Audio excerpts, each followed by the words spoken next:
Everybody, Sean from Movie Assault here, and it's time for another movie review. This time out, I wanted to take a look at 2013's Cheap Thrills, starring Pat Healy, David Koechner, Ethan Embry, and Sarah Paxton, and this was directed by E.L. Katz. This is a very low budget but very effective little thriller. It's kind of a dark comedy as well. Based on the front here, this is Craig, played by Pat Healy, and this is Vince, played by Ethan Embry. And Craig is our main character, at least at the beginning of the film. He's kind of having a rough time in life. He just has gotten married. He has a newborn child. He goes to work one day, loses his job. On his way to work, he finds an eviction notice on the front of his apartment door, loses his job moments later, and then goes to a bar to drown his sorrows. And he comes across Vince, played by Ethan Embry. And Vince is a friend of his, but he hasn't seen him in about 5 years. He's also down on his luck and needs some money.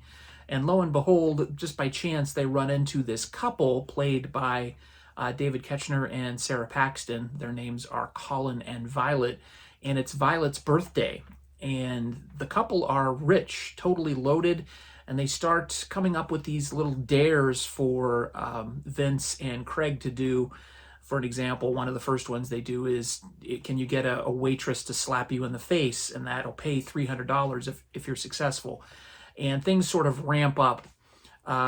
More drinking ensues, some cocaine is factored into the mix, and then they decide to move the party from the bar to Colin and Violet's house. And that's when things really ramp up.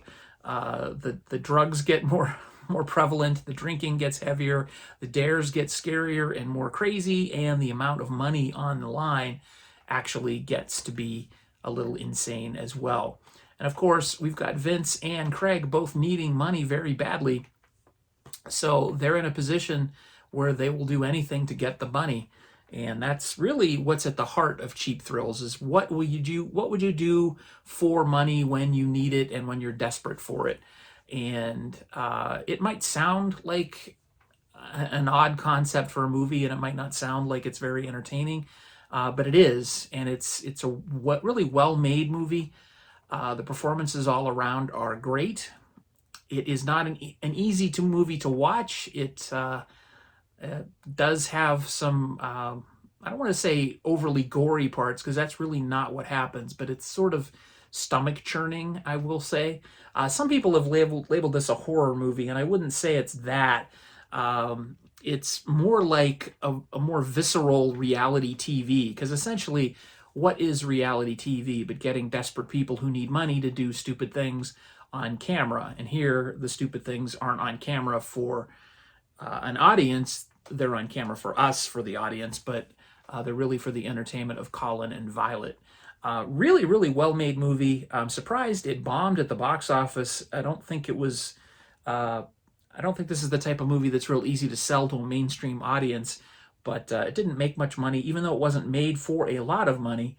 And unfortunately, I found my copy at Dollar Tree. So definitely seek this out. There's some special features on the Blu-ray, audio commentary with director E.L. Katz and star Pat Healy, a 45-minute making-of documentary, Cheap Thrills at Fantastic Fest 2013, trailers, a 16-page booklet, and a digital download. And the digital download probably doesn't work anymore because it is a drafthouseFilms.com digital download. It's not like on Movies or Anywhere or anything. But yeah, I give Cheap Thrills an 8 out of 10. Highly recommend it. Yeah, seek it out if you can find a copy of it. It's also streaming on Peacock if you can't find a copy of it. So check it out there. Thanks for watching, everybody. Take it easy.